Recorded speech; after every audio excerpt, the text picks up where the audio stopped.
the first question we hear a lot is, what does it mean to reclaim Sunday? Sure. And I think the short and simple answer is that we make Sunday feel different from all the other days of the week. Mm-hmm. Yes, we go to Mass. Like, absolutely. That's a precept of the church. That's something Catholics do. We go to Mass on Sundays.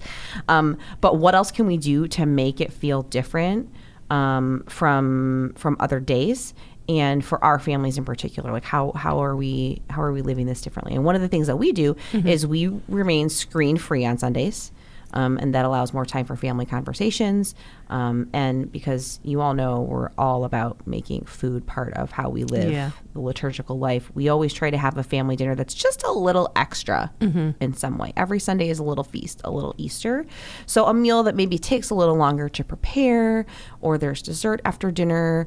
Those are really common ways that we do that to kind of make it feel a little different from the rest of the week, right? This episode of Beyond Sunday is sponsored by the Pime Missionaries. The Pime Missionaries are Catholic priests and brothers changing lives and sharing the merciful joy of Christ with those who need it most through the Pime Sponsorships at a Distance program. Become a Pime sponsor today and bring lasting change to the life of a child, youth, person living with disabilities, or a seminarian. Learn about the impact that you can have at pimeusa.org/52sponsorships. Hallelujah. Hallelujah. It's still Easter. It is. Can we do a sprinkling rite? I think every priest gets super excited about sprinkling rites. Ron's throwing the water bottles at us. Oh, nice. I was like, what's happening right now? Welcome to Beyond Sunday, guys. We've lost it. We're sprinkling water. We are. It's okay. Joy of the Easter season. The joy of the Easter season is still upon us. It is. So welcome again to Beyond Sunday. And this podcast is for parents like us who are striving to weave that Sunday and Easter season experience into the everyday moments of our week. I'm your co-host, Nicole Joyce. And I'm Rakhi McCormick, your other co-host. Why don't you put on some comfy clothes, do whatever brings you joy, and come join us as we talk, laugh. Well, we're not going to cry because we're talking about joy. But we're going to talk about our experiences raising Catholic families and discovering God within our everyday lives. So, Nicole. Yo. Have you ever written a mission statement? I don't think so. Okay. Does your family have a mission statement? Well, you just said you didn't write one, so your family doesn't have a mission statement. But when I asked my 13-year-old what our mission was, he first said something really profound. All families have a mission to love and serve God. Oh. I know. Brownie points. I was like, good job. Then he said we are also on a mission to find the perfect lemon cookie. I like that mission. We love lemon cookies, and we've tried lots of them, but we always joke that we like the lemon flavor to punch us in the face. Oh, and that is an urgent mission. Yes. Tell him I want a report back next week. Yes, we'll get right on that. Excellent. I forgot to ask my kids what the mission of the McCormick family would be, but I'm also afraid to ask them what they think our mission might be, depending on the day. Because it might just be a mom and dad to ruin all the joy in our lives. Or the mission is to make us never eat on food. Or yes. You know. You got to catch them on a good day. Right. I'll have to do that. We'll have to report back. So the gospel this weekend is talking about the commissioning of the disciples, or the co-missioning, going on mission with Jesus.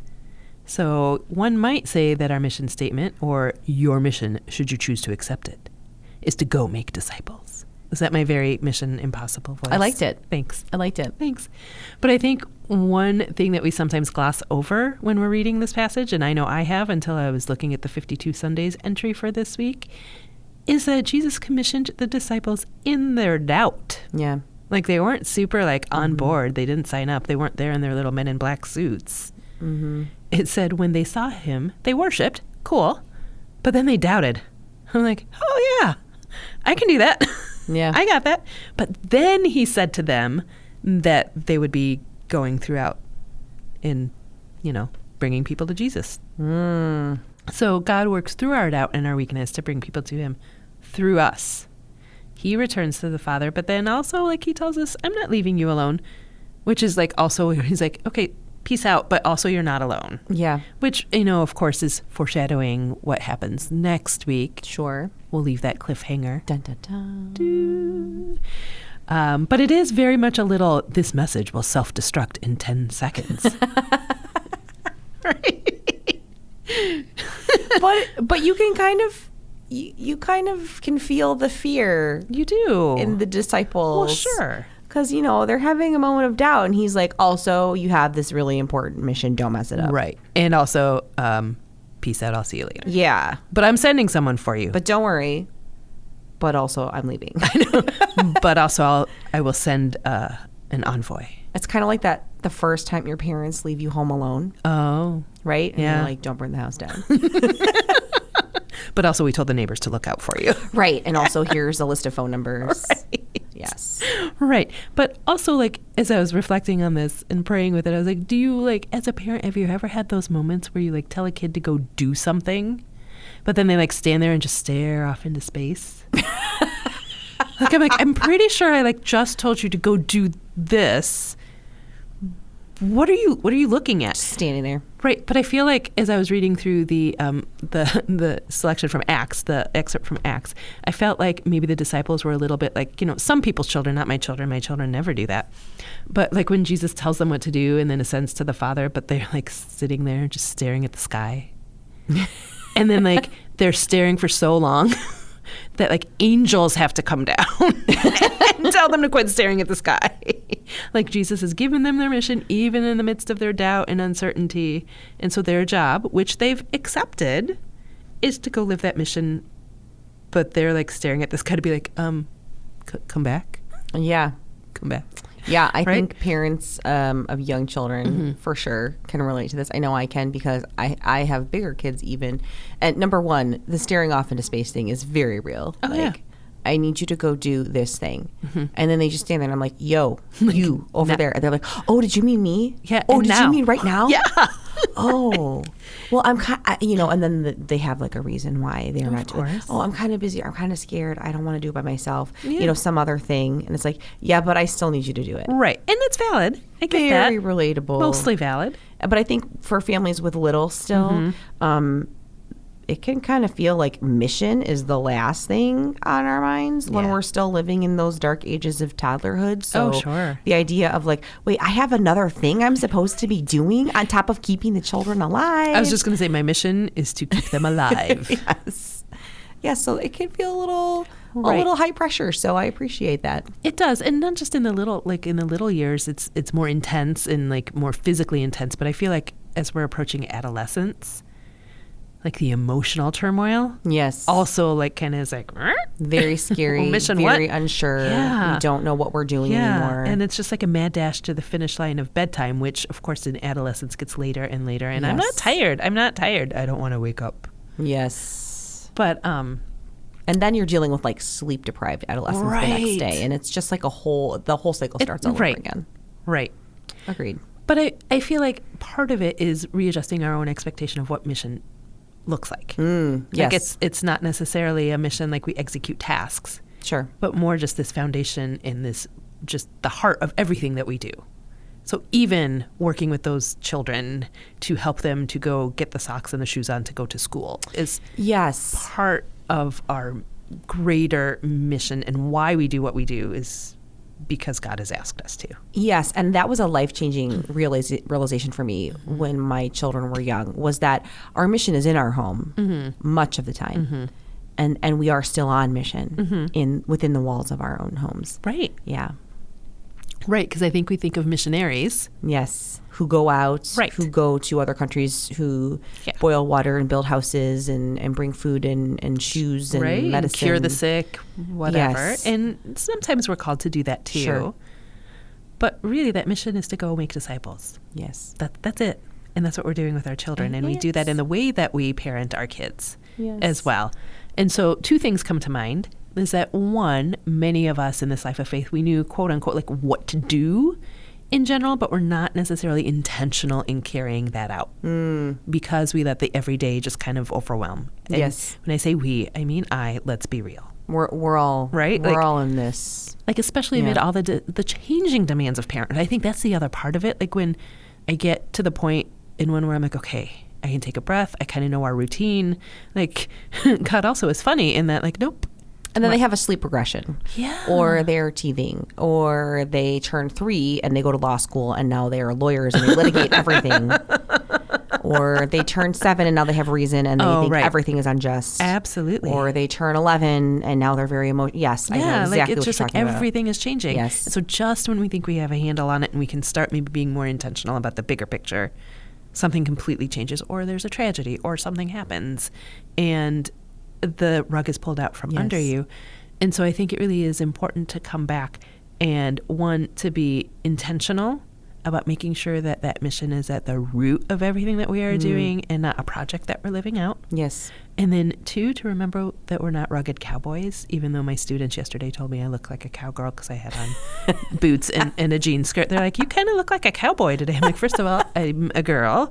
But secondly, all y'all are crazy. But we're not like these rugged cowboys on a solo mission. This is a group thing, right? Like, we're on a mission together. And it's never too late to begin again in building a more intentional domestic church. Yes. So, like, if you aren't super intentional about it, or you do a few things, but you feel like you want to be better at it, today's a great day to start. This is a great day to start. Also, I just want to tell my husband he shouldn't take notes. Can I do that? And be like, do not be taking notes. Thank you. That has been a service announcement from the McCormick wife. I can't wait to hear the live tweets when he listens to this later. Yeah, I'll text you. Well, we have a really great blueprint for how we as families are called to do this right out of Unleash the Gospel. Archbishop Vigneron speaks directly to families in Marker 7.3, and he says... You like rattle that off as though you have them all memorized. I maybe do. In particular, the markers about families. Yes, I maybe do. I mean, that makes sense. It's kind of my job. Kind of. Just a little bit.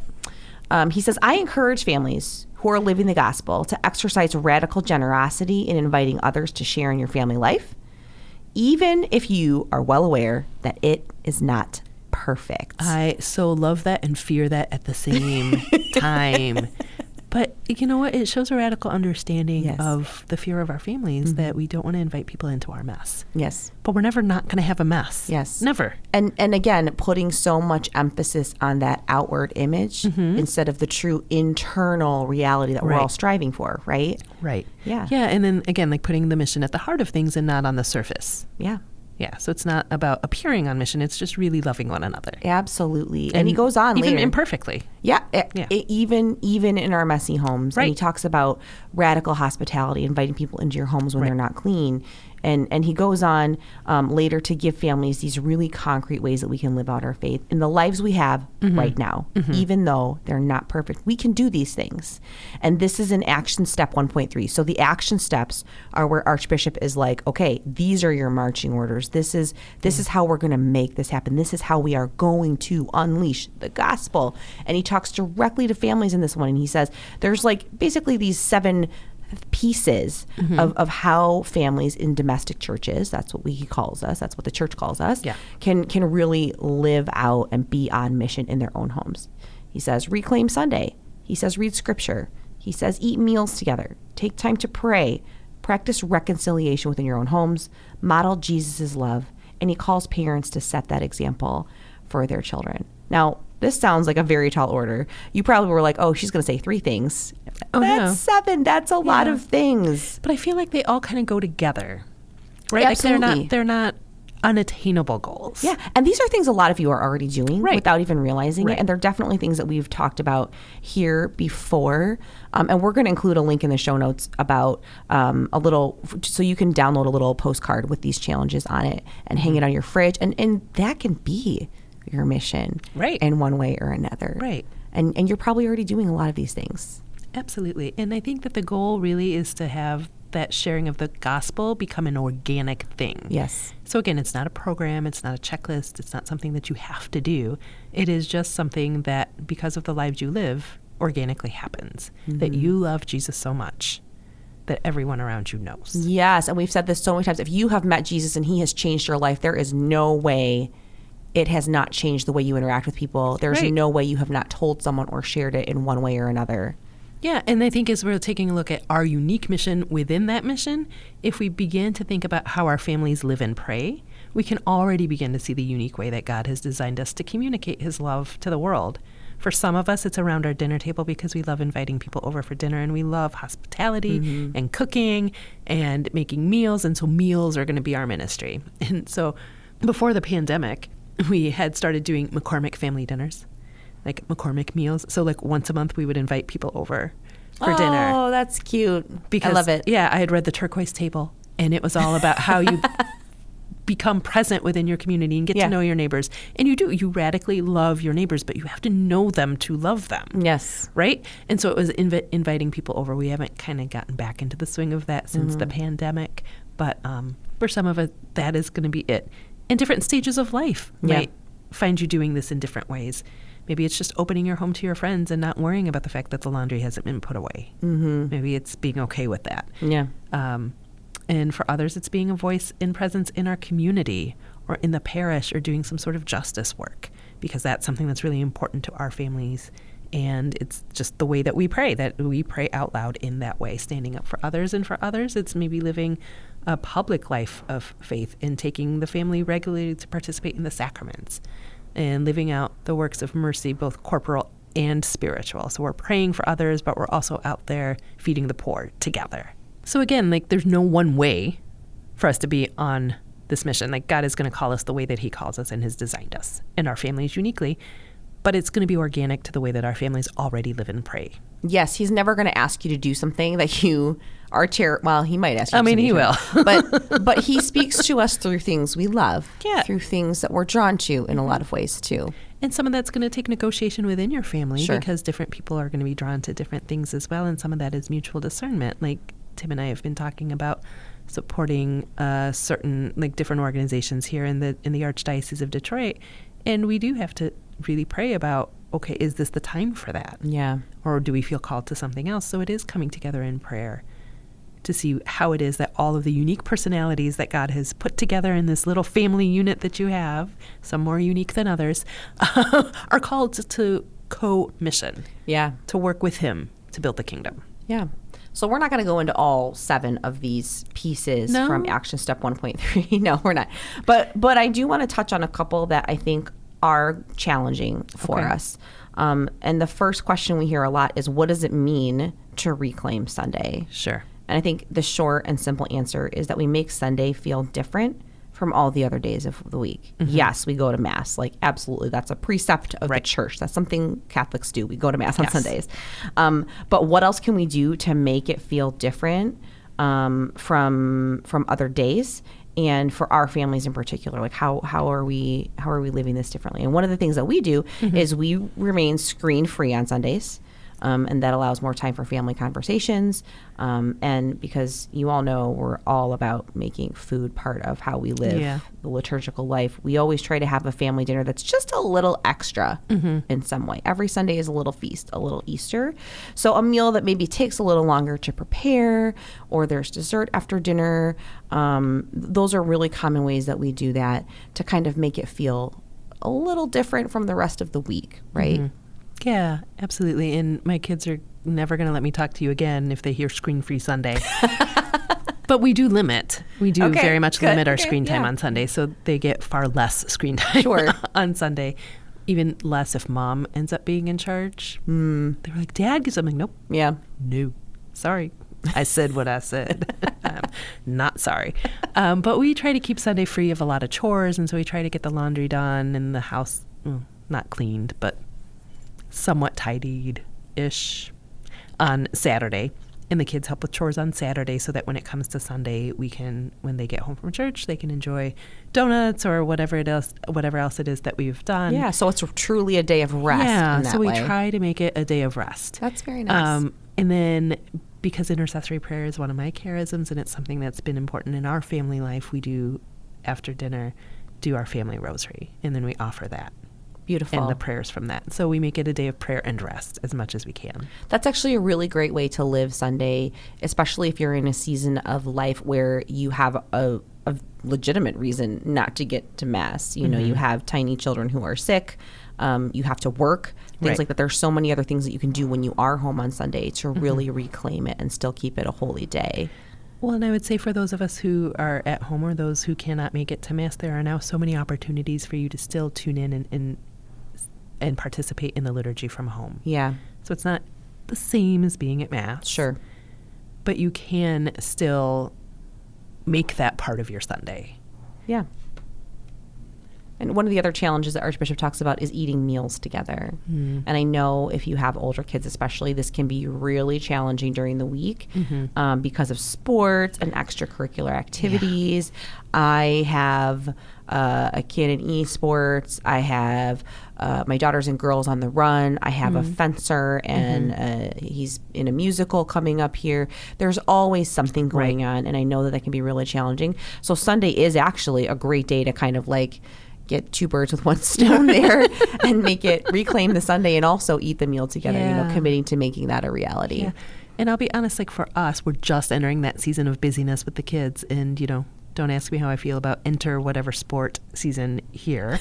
But I think, too, we discern what the kids will participate in so that we can continue to make that family time a priority. Absolutely. And we're very different in that, I think. It is a struggle sometimes. I don't think that that's the norm, even within our Catholic families, to say you're limited to one thing. You can pick one thing to participate in, because our family time together and what we are doing together as a family is more important or as important as these extracurricular activities. Yeah. Or the willingness to say, for example, we're not going to do sports on Sunday so that we can go to Mass.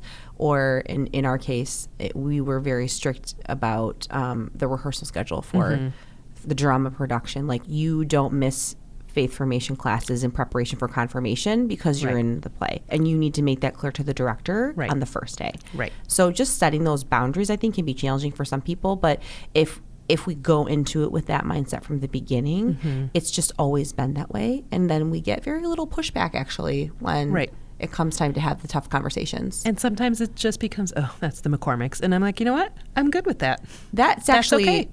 That could be like a whole separate episode. That's like actually just the way we do a lot of things. Our family culture drives this ship. Yeah. And so that's how we're living out all of these Right, but when we're things. talking about our mission, and instead of thinking of it as like a task, but that's just it. The mission is the culture. Yes. The mission is the culture of our family. Yes. The culture of our family is such that these are the things that we prioritize. And people who know us and they say, oh, they're the McCormicks, they know Sunday Mass is a non-negotiable. Yeah. They know that we are not going to be overcommitted in our activities because family time is non-negotiable. Even when it comes to church things. Yes. You have to be willing to draw a boundary and not overcommit, right? Right. Because we have to stop doing so much that we stop being with one another. Yes. Yes, which can be challenging, I think, when it is. When we start getting busy. We want our kids to have good, enriching opportunities, but there's space for both. We have to be willing to draw those boundaries, though. Sure. Sure. I wanted to note, too, that for a lot of these action steps that the Archbishop gives us, it feels very personal to our families. But I think, again, going back to culture, I think the intention behind them is that they begin to create a family culture that becomes a witness and an invitation to the world around us to encounter God's love through us and to maybe be countercultural. Yeah. Because we are supposed to be set apart. And I've been reflecting on this a lot, too, with our Catholic schools and our Catholic parishes and just being a Catholic family. What does it mean to be set apart? Christ has told us that I have set you apart. Yes. What does that look like? Because if we look like the rest of the world, then maybe there's an adjustment that needs to be made there, or a discernment that needs to happen. Yeah. But it can be such a gift. Yeah. I have a friend whose daughter was at a sleepover at another friend's house during Lent, and she sent the mom a quick text and said, I forgot to mention this, but we are Catholic and we don't eat meat on Fridays. And so if she doesn't eat much at dinner, or she asks for an extra helping of vegetables, like, it's not because she doesn't like what you're eating. I don't want you to be offended, Yeah. And the other mom texted her back during dinner or after dinner and was like, it was really no problem. We actually had like a meal without meat in it anyway. Like, it just happened that way. She said, but she did give us a very insightful lesson about Lent, and we learned all about the Triduum and about Holy Week and about how Jesus died and rose this mom had never heard any of this before. My goodness. So it was a really fascinating experience for everybody. Like she, just by living her family mission, by making that part of her family culture, her daughter was evangelizing this whole group of people in a completely unexpected way. Because she's just sharing what we do. Like, this is what we do. This is what we do. This is who we are. This is what we do, right? And then I know this is a theme that comes up a lot, but we aren't in this alone. We're not in this alone. Amen. We've been given a communion of saints who are praying for us and cheering us on. And so one thing that our family used to do, we used to create a saint squad. So like Jen Fulweiler has this saint generator each year that you can pick a saint for the year. So I used to do that, but then like certain saints just kind of stalked our family. And so then we just kind of started noticing that. And so I put together the saint squad. Like, these are the saints that we ask for intercession because they kind of are already here for whatever purpose. And so if you don't know where to start, maybe start with your confirmation saints or patron saints of the things that your family loves, or maybe go visit Jen Fulweiler's generator. Saint generator, yeah. Yeah, see what the Holy Spirit gives you. I love it. But not just saints. We also have a church community to walk with. Absolutely. Right? Absolutely. And then just a reminder, you probably all know this already, but 52 Sundays was designed to help families live out Unleash the Gospel in this very particular way. So if you go to 52sundays.com and you click on the FAQ at the bottom, there's actually a section in there if you want to learn how to use 52 Sundays in a family small group and bring together a community of families who support each other, who gather, who pray together, and really try to build up the community outside of just your own little domestic church, but kind of bringing together other groups too. Building the village. Yes, but of course using 52 Sundays is a marvelous way to really meet all of these different pieces of this action step in a way that is organic, in a way that's meaningful for your family, in a way that is not setting that bar way too high either. No, you can take as much or as little. Yes, take the pieces that are meaningful to you, substitute things, do what you want with those pieces, but it's really there to give you kind of a little bit of a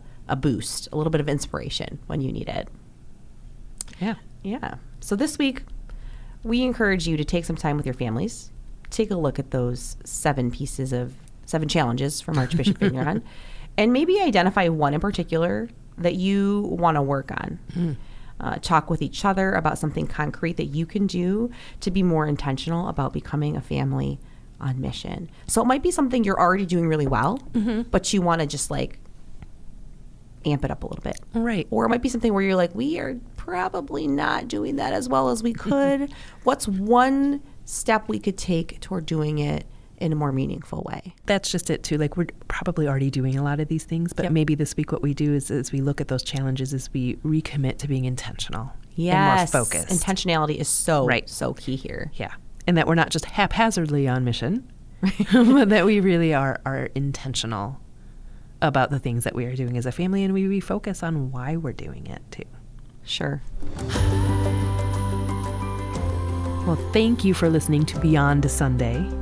We hope you leave encouraged to discover and accept the unique mission that your family has been given. Find more episodes at 52sundays.com/podcast or subscribe on Spotify, Apple Podcasts, or wherever you listen to podcasts. This episode of Beyond Sunday has been sponsored by the Pime Missionaries. The Pime Missionaries are Catholic priests and brothers changing lives and sharing the merciful joy of Christ with those who need it most through the Pime Sponsorships at a Distance program.